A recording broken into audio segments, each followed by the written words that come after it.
여러분, 관공서나 은행에 가면 늘 뵙는 분들 있잖아요. 제복 입고 묵묵히 자리를 지키는 분들, 바로 청원 경찰입니다. 그런데 우리는 이분들에 대해 얼마나 알고 있을까요? 익숙한 모습 뒤에 숨겨진 그분들의 진짜 법적 지위와 책임.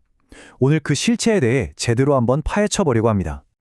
그래서 바로 본론으로 들어가서 가장 핵심적인 질문을 던져볼게요. 청원경찰, 이분들은 과연 공무원일까요? 아니면 민간인일까요? 이 질문에 대한 답을 찾는 과정이 오늘 우리가 할 이야기의 전부라고 할 수 있습니다. 자, 그래서 이 질문에 대한 답을 찾아가기 위해서요. 앞으로 이런 순서로 이야기를 풀어볼까 합니다. 먼저 이분들의 정체가 대체 뭔지, 그리고 어떤 자격으로 어떤 장비를 사용하는지 살펴볼 거고요. 그다음 가장 중요한 권한 남용에 대한 책임 문제를 깊게 들여다본 뒤에 이 모든 게 우리에게 왜 중요한지 정리해 보겠습니다. 자, 그럼 첫 번째 섹션부터 바로 시작해보죠. 이분들 대체 정체가 뭘까요? 일단 법 조문을 보면요. 청원경찰이 이렇게 정의되어 있어요. 특정 기관의 장, 그러니까 청원주가 우리 시설 경비가 필요한데 비용은 저희가 다 댈게요 라고 국가에 요청하면요. 딱 그 지정된 구역의 경비를 담당하도록 배치되는 경찰이라는 거죠. 여기서 핵심은 딱 세 가지예요. 비용은 요청한 기관이 내고, 감독은 국가 경찰이 하고, 활동은 딱 정해진 구역 안에서만 한다. 이겁니다. 그러면 대체 어떤 곳에서 이런 청원경찰을 둘 수 있는 걸까요? 이것도 법에 명시가 되어 있는데 생각보다 정말 다양한 곳에서 청원경찰을 만날 수가 있어요. 국가기관이나 공공기관, 외국 대사관은 물론이고요. 우리가 자주 가는 은행이나 방송국, 학교, 병원처럼 중요한 시설이라면 배치를 요청할 수 있습니다. 그러니까 우리가 일상에서 청원경찰을 이렇게 자주 뵙게 되는 게 다 이유가 있었던 거죠. 네, 그러면 이분들은 대체 어떤 과정을 거쳐서 그 자리에 서게 되는 걸까요? 그 절차를 한번 따라가 보시죠.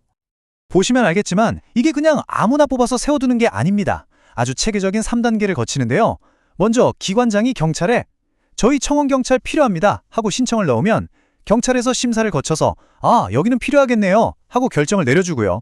그리고 마지막에 진짜 중요해요. 기관에서 사람을 뽑았다고 끝이 아니라 최종 임명은 반드시 경찰청의 승인을 받아야만 합니다. 모든 과정에 국가경찰의 감독이 들어가는 구조인 거죠. 자, 이렇게 임용된 청원경찰의 권한은 어디서 나올까요? 바로 이분들이 착용하는 복장과 장비, 그리고 경우에 따라서는 무기에서 나옵니다. 법에서 말하는 이분들의 임무는요, 아주 명확하고 또 제한적입니다. 딱 정해진 경비구역 안에서 오로지 경비를 목적으로만 경찰관의 직무를 수행하는 거죠.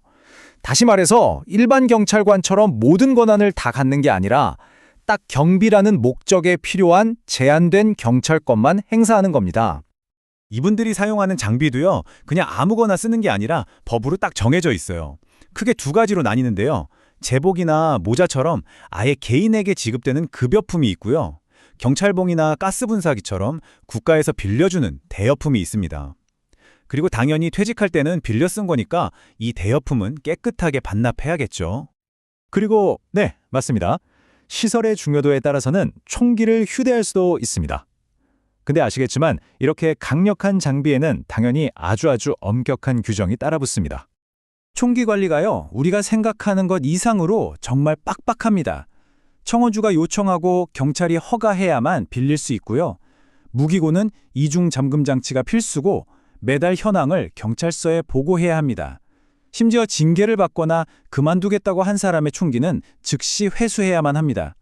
정말 강력한 권한인 만큼 그 관리가 얼마나 철저한지 알 수 있는 대목이죠. 자, 지금까지 권한에 대해 이야기했다면 이제부터가 진짜 핵심입니다. 이 모든 강력한 권한에는 당연히 그만큼 무거운 책임이 따르겠죠. 바로 이 부분이 오늘 이야기의 클라이맥스입니다. 바로 이 조항, 청원경찰법 제10조 안에 우리가 처음에 던졌던 그 질문의 답이 모두 들어있습니다. 자, 내용을 보면 크게 두 가지인데요. 첫째, 직권을 남용해서 국민에게 해를 끼치면 6개월 이하의 징역이나 금고에 처한다. 그리고 둘째, 이게 진짜 중요한데 형법 같은 다른 법으로 벌어줄 때는 이 사람을 공무원으로 본다는 겁니다. 이게 무슨 의미인지 조금 더 자세히 뜯어볼게요.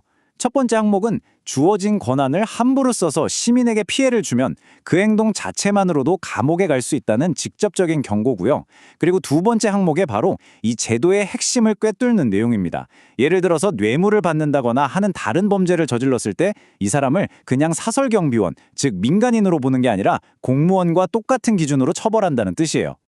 바로 이 지점입니다. 우리가 처음에 던졌던 질문, 공무원인가 민간인인가에 대한 답이 여기서 나오는 거죠. 신분 자체는 민간인 신분이지만 법을 어겼을 때 짊어져야 하는 책임의 무게, 특히 형사처벌에 있어서는 정식 공무원과 똑같은 아주 엄격한 잣대를 적용받는다는 것. 이것이야말로 청원경찰이라는 제도가 가진 아주 독특한 균형점이라고 할 수 있겠습니다. 자, 그럼 이제 이 모든 이야기를 종합해서 한번 생각해보죠. 이 좀 복잡하고 독특해 보이는 제도가 우리 일상에 왜 중요한 의미를 가질까요?